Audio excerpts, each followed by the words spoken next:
वासरमणीरिवतमसारासन्नासति विघ्नानां या कुन्देन ऋतुषारहारधवना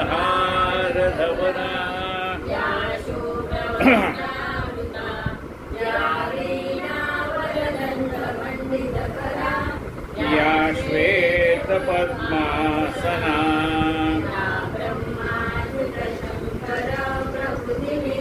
देवै सदा वन्दिता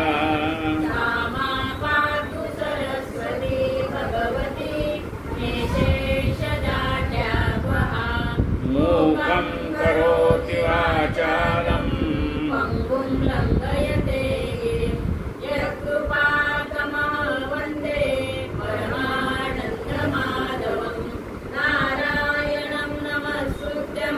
नरं चैव नरोत्तमं ततो जयमुदीरे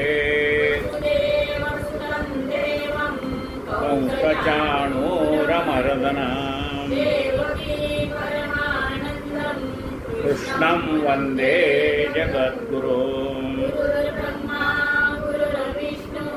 गुरुर्देवो महेश्वरः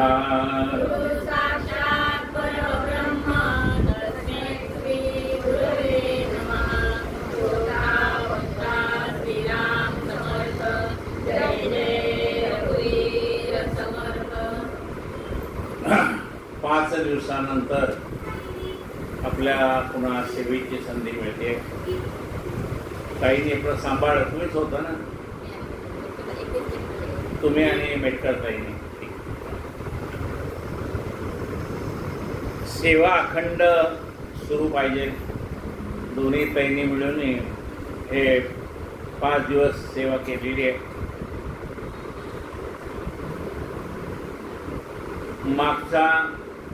मागची एक ओवी वाचतो आणि आपण सुरुवात करू. समर्थ रामदास स्वामींनी पंचसमासी म्हणून लिहिलेलं आहे. तर या पंचसमासी मधला पहिलं मंगलाचरण हे सुरू आहे. यातल्या 13 ओव्या झालेल्या आहेत. तर शेवटची ओवी आपण पाहूया.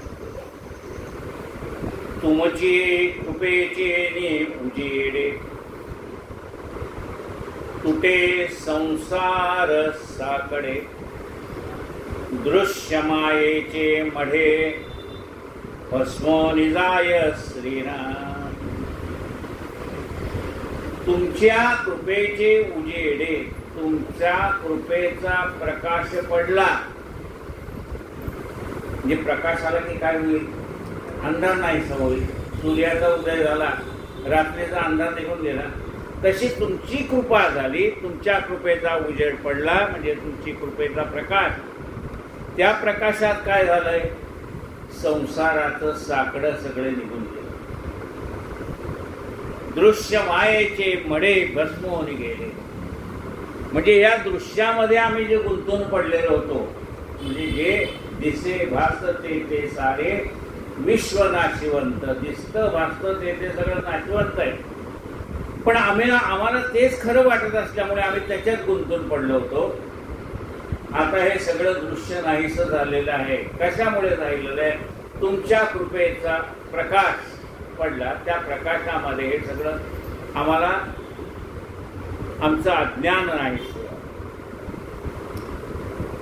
तुमचे कृपेचा प्रकाश म्हणजे तुमची कृपा झाली आहे. ही ओळखण्याची खूण काय आहे? अज्ञानाचा होय नाश. म्हणजे तुमची कृपा झाली की अज्ञान नाहीसं होतं. तुमचे कृपेचा प्रकाश करी अज्ञानाचा नाश. भाविक भोगती सावकाश अक्षयपद श्रीराम. भाविक अक्षयपदाचा आस्वाद शांतपणे घेत आहेत. आपण काय म्हणतो, सगळी पाची पक्वांना वाढलेली आहे बरं का, आता जेवण शांतपणे होऊ द्या, स्वस्थ चित्ताने जेवा. तसंच तुमच्या कृपेने अज्ञानाचा नाश झालेला आहे. असा ज्यांच्या अज्ञानाचा नाश झालेला आहे असे भावी भोगती सावकाश अक्षयपद, शांतपणे ते अक्षयपदाचा आनंद उपभोग घेतात. जसा आपण शांतपणे जेवणाचा आनंद घेतला, तृप्ततेची ढेकर दिली, तसा ज्या साधकांच्या अज्ञानाचा नाश झालेला आहे असे साधक जिवंत असतानाच मेल्यावर मोक्ष मिळतो नाही, असे साधक बर का भाविक भोगती सावकाश अक्षयपद, त्यांना अक्षयपदाचा आनंद याची देही याची डोळा उपभोगाला मिळतो. क्षयची नाही कल्पांती, एक स्वये आदि अंती, ऐसे सुख कृपा मूर्ती प्रकट कीजिए दो श्रीराम. अच्छा कथेला सुरुवात. क्षयची नाही कल्पांती, कल्पांती ही ज्याला क्षय नाही म्हणजे तो अक्षय आहे. ज्याला क्षय नाही तो कोण? अक्षय. मग ज्याला कल्पांतीही नाश नाही असा कोण आहे? सदा संचला येतना जात काही, आदि मध्यांतही नाय निर्गुणाय गुणात्मने, असा आदि मध्य आणि अंत यांनी विरहित असलेला. क्षयची नाही कल्पांती, एक स्वये आदि अंती, तोच परमात्मा, आदिही तोच आहे आणि अंतीही तोच राहणार आहे. आपण येतो जातो, तो मात्र काय? क्षयची नाही कल्पांती, एक स्वये आदि अंती, ऐसे सुख कृपा मूर्ती प्रकट कीजिए दो श्रीराम.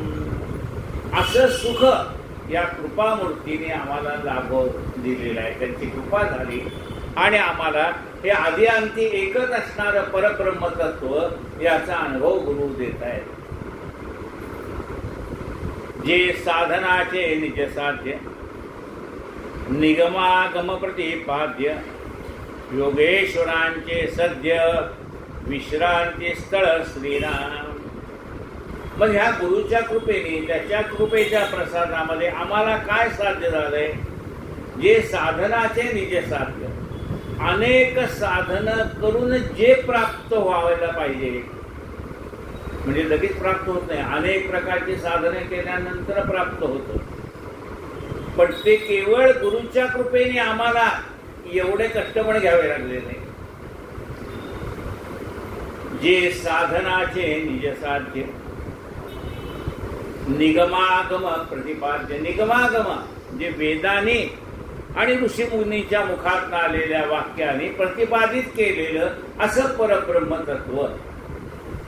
जे साधनाचे निज साध्य, निगमागम प्रतिपाद्य, वेद ज्याच्याकडे अंगुली दर्शन करतो तो परब्रह्म परमात्मा. अंगुली दर्शन का करतो म्हटले? तिकडे बघा, तो बघा, दिसतोय का? नाही दिसत, पण नीट पाहिलं तर दिसेल. जे साधनाचे निज साध्य, निगमागम प्रतिपाद्य, निगमा या वेदाचा आद्य विशेष परमात्मा प्राप्ती आहे. योगेश्वरांचे सद्य विश्रांती स्थळ श्रीराम. हे परब्रह्म तत्व म्हणजे योगियांचा विश्राम, योगी माणसांचं विश्रांती स्थान म्हणजे हे परब्रह्म तत्व आहे. जे सकळ श्रमाचे सार्थक, हे पद प्राप्त होणं म्हणजे सगळ्या श्रमाचं सार्थक झालं असं म्हणतो. म्हणजे एखादा मनुष्य रेल्वेने पंढरपूरला गेला असेल, एखादा मनुष्य चालत चालत गेला असेल, एखादा मनुष्य विमानाने सोलापूरला जाऊन सोलापूरला पंढरपूरला गेला असेल, कसाही गेला तर मुक्कामाला गेल्यानंतर तो काढतो, आलो बाबा, जसं आता आम्ही एवढे 5 दिवस प्रवास करून घरी आलो, हा समाधान आहे. म्हणजे जे पंचतारांकित हॉटेलामध्ये समाधान नाही ते आपल्या घरात द्या, या झोपडीत माझ्या आपल्या घरात जे समाधान आहे ते जगामध्ये दुसरीकडे कुठे नाही. तसं हे विश्रांती स्थान आहे परमात्मा. सकळ श्रमाचे सार्थक, या भगवंताची प्राप्ती होणं म्हणजे सगळ्या श्रमाचं सार्थक झालं असं म्हणणं. सकळ श्रमाचे सार्थक, जे भाविका मोक्षदायक, तुमच्या हृदय अलौकिक परमगुह्य श्रीराम. तुमच्या हृदयामध्ये असलेलं असे अलौकिक परमगुह्य असणारं तत्वज्ञान आपल्या कृपेच्या उजेडामुळे आम्हाला आत्मसात होत आहे. जे महावस्तूचे साधन, जे अद्वैत बोधाचे अंजन, जेणे पावते समाधान महायोगी श्रीराम. हे महावस्तूचं साधन आहे. म्हणजे आपल्या सद्गुरूची सेवा करणं हे त्या महावस्तूच्या प्राप्तीचं साधन आहे. सगळ्या साधन काय तर सद्गुरूची सेवा करा, मग तुम्हाला सगळं काही मिळेल. म्हणजे ते साधन आहे. साधन काय? सद्गुरू सेवा. हे महावस्तूचे साधन, जे अद्वैत बोधाचे अंजन. मग सद्गुरू तुमच्या डोळ्यामध्ये अंजन घालतील. ते कशाचं घालतील? अद्वैत बोध, म्हणजे तुमच्या मनामध्ये असलेलं सगळं द्वैत नाहीसं करणारं अंजन. म्हणून अद्वैत तत्वज्ञान तुम्हाला आत्मसात होईल. तुमच्या मनातले सगळे किलमिष, हा आपला तो परका, हे सगळं निघून जाईल. अद्वैत बोधाचे अंजन, जेणे पावते समाधान महायोगी श्रीराम. अशा प्रकारचं अद्वैत तत्वज्ञान प्रत्यक्ष अनुभवाला आल्यानंतर हे महायोगी समाधानी होतात. तसं आपल्याला सुद्धा सद्गुरूच्या कृपेने अद्वैत तत्वज्ञानाची प्राप्ती झाली की ते महायोगी जसे समाधानी होतात, तसंच आपण पण समाधानी होणार गुरूच्या कृपेने प्राप्त झालं तर. जेथे दुःखाचा दुष्काळ आणि आनंदाचा सुकाळ, जे निर्मळ आणि निश्चळ तेचे अवघे श्रीराम. आता हे प्राप्त झालंय काय? अद्वैत तत्वज्ञान किंवा परब्रह्म, ही महावस्तू आपल्याला प्राप्त झाली आहे. ही ओळखण्याची खूण काय आहे? जेथे दुःखाचा दुष्काळ, त्या ठिकाणी दुःख नाहीच, अवघा आनंद. आनंदे भरीन तिन्ही लोक. म्हणजे मी तर आनंदित झालोच आहे, पण माझ्या आनंदाने हे त्रैलोक्य आनंदित करण्याचं सामर्थ्य गुरूच्या कृपेने प्राप्त झालंय, असा तो साधक म्हणेल. जेथे दुःखाचा दुष्काळ आणि आनंदाचा सुकाळ, तिथे काय आहे? निर्मळ आणि निश्चळ तेचे ते अवघे. तो परमात्मा तत्व कसा आहे? जिथे दुःखाचा दुष्काळ आहे, जे आनंद स्वरूप आहे, जे निर्मळ आहे आणि जे निश्चळ आहे, तेच ते परब्रह्म तत्व आहे. ऐसे जे महाअगाध योगेश्वरांचा निजबोध, आत्मज्ञान परमशुद्ध पाषांड वेगळे श्रीराम. यालाच आत्मज्ञान म्हणतात. आत्मज्ञान खरं ज्ञान तुम्हाला प्राप्त झालंय. म्हणजे एवढे ज्ञान आहे, 14 विद्या संस्थेची कळा, सगळ्या शिकल्याचा उपयोग नाही. म्हणजे एक ज्ञान मिळालंय का? म्हणजे काय ज्ञान? जाणणे आपणासे आपण या नाव ज्ञान, ते प्राप्त झालं. नाही तर या 64 विद्या प्राप्त होऊन काय उपयोग नाही. आत्मज्ञान प्राप्त व्हायला पाहिजे. मग आत्मज्ञान कशाला म्हणतात? ऐसे हे महान आघात योगेश्वराचा निजबोध, आत्मज्ञान परमशुद्ध पाषांड वेगळे श्रीराम. याच्यामध्ये पाषांड काही नाही. हे परमशुद्ध असं आत्मज्ञान आहे की ज्या ठिकाणी अद्वैत बोध प्राप्त झालेला साधक, याला आनंदाशिवाय जगामध्ये दुसरं काहीही दिसत नाही. म्हणजे आपण काही वेळेला आनंदी असतो, काही वेळेला दुःखी असतो. पण ज्याला अद्वैत तत्वज्ञान प्राप्त झालंय तो काय आनंदात? म्हणजे असं कसं काय आनंदात असेल तो माणसाला? काही वेळेस सुख, काही वेळेस दुःख तर असणारच आहे माणसाला. पण त्या सुखाकडे आणि त्या दुःखाकडे पाहण्याची आपली जी दृष्टी आहे, त्या दृष्टीमुळे हे सगळं होतंय. सुख आणि दुःख, तुमची पाहण्याची दृष्टी बदलली, तुम्ही प्रत्येक गोष्टीतनं चांगला अर्थ काढत गेला की दुःख नाही, आणि प्रत्येक गोष्टीतनं वेगळा अर्थ काढत गेला की दुःख आहे. शब्द तेच आहे, त्या शब्दात आपण काय अर्थ काढणार त्याच्यावर सगळं अवलंबून आहे ना.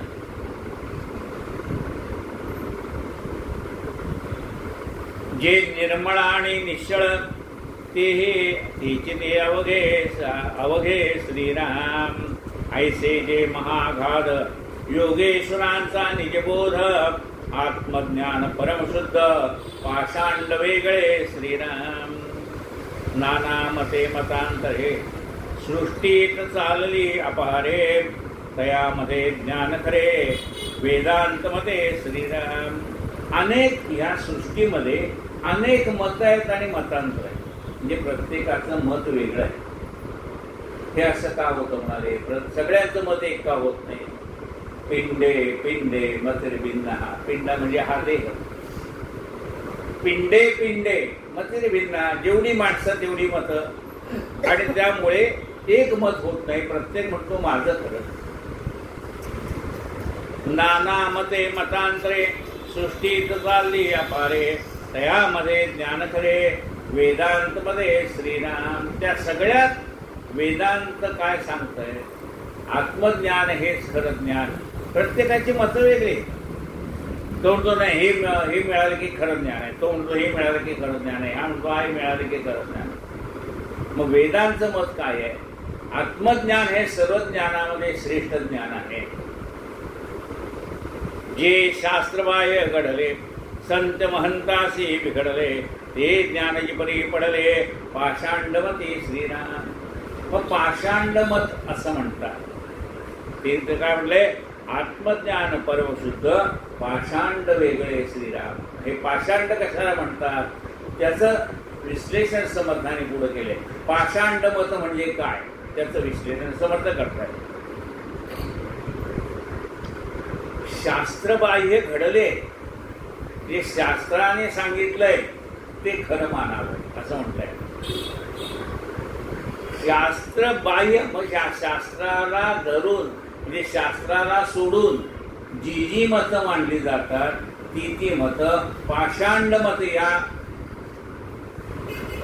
संज्ञेखाली येतात त्याला पाषांड मत म्हणतात शास्त्राला मान्य नाही पण याला मान्य आहे तो तू शास्त्र गेलो मला काय करायचंय मग त्याला म्हणतात हे पाषांड मत म्हणजे जो शास्त्रामध्ये लिहिलेल्या तत्वज्ञानाच्या विरुद्ध मत मांडतो त्याला पाषांड मत असं म्हटलेलं आहे कारण शास्त्र काही आज तयार झालेलं नाही आज हजारो वर्ष ते चाललेलं आहे हे सर्व वेळेला आधी मध्य आणि अंती ते एकच आहे तत्वज्ञान त्याच्यामध्ये फेरफार काही होत नाही स्पष्टीकरण करणारी माणसं अनेक वेगवेगळी मतं मांडत असतील पण खरं तत्व एकच आहे शास्त्रबाह्य घडले पण जे शास्त्रामध्ये सांगितलेलं आहे वेदामध्ये जे सांगितले ते संतांनी सांगितले की नाही संतांनी काय आपल्या पद्धतीनं सांगितले काय समर्थ रामदास स्वामी म्हणतात नाना ग्रंथांच्या संमती भगवत वाक्य विरहित नसे बोलणे तिचे म्हणजे संत जे सांगतात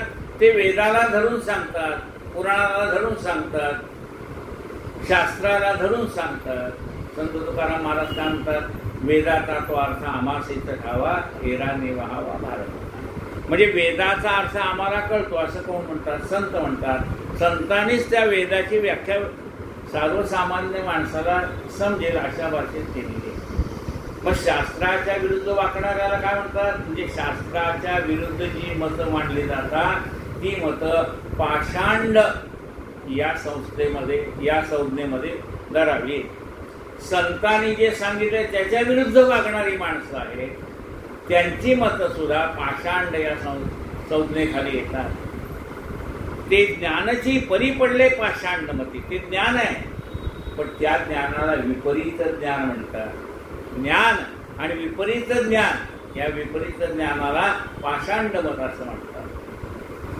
असो सर्व प्रकारे शुद्ध जे सर्वांमध्ये प्रसिद्ध तया ज्ञानाचा प्रबोध मत दिनाशी करावा सांगितलेलं आहे ते पुन्हा पुन्हा ऐकावं वाटतंय म्हणून तो साधक म्हणतो की महाराज तुम्ही आतापर्यंत दासबोधामध्ये आम्हाला बोध केला नाना प्रकारच्या मनाच्या श्लोकामध्ये बोध केला तो बोध ऐकून आम्ही थोडं तरी आम्हाला कळायला लागले त्यातलं पण आणखीन आम्हाला जाणून घेण्याची आमच्या मनामध्ये जिज्ञासा आहे म्हणून तुम्ही आम्हाला आणखीन सांगा काय म्हटलं बघा असो सर्व प्रकारे शुद्ध सर्वांमध्ये प्रसिद्ध तर या ज्ञानाचा प्रबोध मत दिनाशी करावा मग या सर्व प्रकारच्या मतमतांतराच्या मागे न लागता तुम्ही आम्हाला सर्व प्रकारे शुद्ध आणि सर्वांमध्ये प्रसिद्ध असलेल्या ज्ञानाचा प्रबोध म्हणजे आम्हाला त्याची माहिती द्या, आम्हाला सांगा, समजावून सांगा, आम्हाला समजेल अशा भाषेत सांगा, मददीना असे करावा. श्रीराम समर्थ श्रीराम. दुष्करवरला भवसागरू स्वामी पुरतयाचे तारू. मददीनासे पैल पारो पाववागे श्रीराम. दुष्कर भरला भवसागरू. हा सागर दुस्तर आहे म्हणजे समुद्रामध्ये प्रचंड असे मोठे मोठे मासे आहेत, मगरी आहेत, सुसके आहेत, अनेक जलचर प्राणी आहेत. तसं ह्या आमच्या प्रपंचामध्ये काम, क्रोध, लोभ, मोह, मद, मत्सर असा हा दुस्तर भवसागर आहे. स्वामी बुडतयाचे तारू. पण या समुद्रामध्ये गटांगळ्या खाणारी जी माणसं आहेत ना, बुडायला लागलेली आहेत ना, त्यांना तारून नेण्यासाठी तुम्ही समर्थ आहात. स्वामी बुडतयाचे तारू. मज दीनासे पैल पारो पाववागे श्रीराम. मी तुमचा सामान्य भक्त आहे, तर मला सहजगत्या हा भवसागर तरून जाता येईल असं मला तुम्ही सांगा. सांगितलेलं आहे पण पुन्हा पुन्हा ऐकावं असं वाटतंय. त्यामुळे तो शिष्य पुन्हा पुन्हा सांगतोय की मला आणखीन सांगा. म्हणजे एकच गोष्ट पुन्हा सांगितली ना तर त्यात त्याचे ॲडिशनल येतं. लक्षात का? आज आपण एका ओळीवर प्रवचन केलं, उद्या त्याच ओळीवर प्रवचन केलं तर पुन्हा नवीन काय ऐकायला मिळतं. तसं तो समर्थाना म्हणतोय मला तुम्ही सांगा म्हणजे मला आणखीन काही नवीन एखादी गोष्ट समजेल. मज दीनासे पैल पारो पाववागे श्रीराम. ऐसी नाना करुणा वचने बोलता झाला म्लानवदने. ऐकोने स्वामी आश्वासने उजाविते झाले श्रीराम. समर्थाने विचार केला की हा भक्त जिज्ञासू आहे, याला जाणण्याची इच्छा आहे. मग कुणाला सांगावं? ज्याची ऐकण्याची इच्छा आहे त्याला सांगावं. नाही तर बसा हो जरा मी तुम्हाला सांगतो. हे म्हणलं आम्हाला घरी जायचं तुम्ही काय सांगताय, मग उपयोग नाही ना काही. म्हणजे ज्याची ऐकण्याची इच्छा आहे त्याला सांगावं. समर्थ म्हणतात हा माझा जो साधक आहे ना तो मला इतक्या जिज्ञासेने विचारतोय म्हणजे सांगणं माझं काम आहे. त्याला ऐकायची आवड आहे, जाणण्याची आवड आहे. ऐसी नाना करुणा वचने बोलता झाला म्लानवदने. ऐकोने स्वामी आश्वासने बुजाविते झाले श्रीराम. समर्थ म्हणतात घाबरू नको बाळा, तुला ऐकण्याची इच्छा आहे ना, मी सांगतो. एखादी गोष्ट तुझ्याकडून विसरली गेली असेल, पुन्हा सांगतो मी तुला. आता प्राप्तीचा समय होईल अज्ञानाचा लय. मोक्ष साधनाचा जय होय श्रवणे श्रीराम. एखादी गोष्ट ऐकल्यानंतर आपल्याला ती जरी पटलेली असली तरी प्रत्यक्ष कृती आपल्या हातून होत नाही. त्यामुळे समर्थ पुन्हा पुन्हा सांगतात की बाबा आता तरी नीट ऐका, आता तरी काही तुम्हाला सुधारायची संधी आहे, कारण हा मनुष्य जन्म तर पुन्हा येणार नाही. आता प्राप्तीचा समय होईल अज्ञानाचा लय. मोक्ष साधनाचा जय होय श्रवणे श्रीराम. आता प्राप्तीचा समय. काय प्राप्त व्हायचंय? अज्ञानाचा नाश. आणि मोक्ष साधन ज्याने होईल असं मी तुम्हाला सांगणार आहे. फक्त श्रवण करा. होय श्रवणे. पुढील समासी पूर्ण ऐसे आहे निरूपण. श्रोती करावे श्रवण सावध होणे श्रीराम. इति श्री पंचसमासी पुरुषेश्वा संवादे मंगलाचरणनाम समास प्रथम श्रीराम समर्थ श्रीराम. जय जय रघुवीर समर्थ. बरं आता दिवाळीची कामं संपलीत का? जे पुढं सांगितलं तर चालेल ना? का जायची घाई आहे? जायची घाई असेल तर म्हणा, चालू ठेवू ना. बघा एकदा विचार करा. जायची घाई असेल तर सांगा.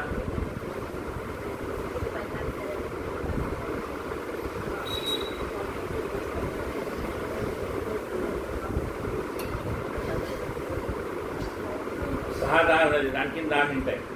सांगायचं का थांबवायचं ते सांगा. तुम्हाला जायचं असलं कुठे कार्यक्रमाला जायचं आहे मग आपण उद्या येतो. आपल्याला काय काय अजून 4 दिवस आहे, 4-5 दिवस आहे शिल्लक. 2 तारखेला आपली समाप्ती आहे. तर आपण या ठिकाणी आज थांबूया. उद्या आपण नवीन समास आहे तो उद्या सुरू. कायेन वाचा मनसेंद्रियर्वा बुद्ध्यात्मना वा प्रकृती स्वभावात् करोमि यद्यत् सकलं परस्मै नारायणायति समर्पयामि. अच्युतं केशवं राम नारायण कृष्ण दामोदरं वासुदेवं हरे गोपिका वल्लभं जानकी नायकं रामचन्द्रं भजे. हरे राम राम राम हरे हरे. हरे कृष्ण कृष्ण कृष्ण हरे हरे. हरे राम राम राम हरे हरे. हरे कृष्ण कृष्ण कृष्ण हरे हरे. गोपाल कृष्ण भगवान की आरती. प्रभु जी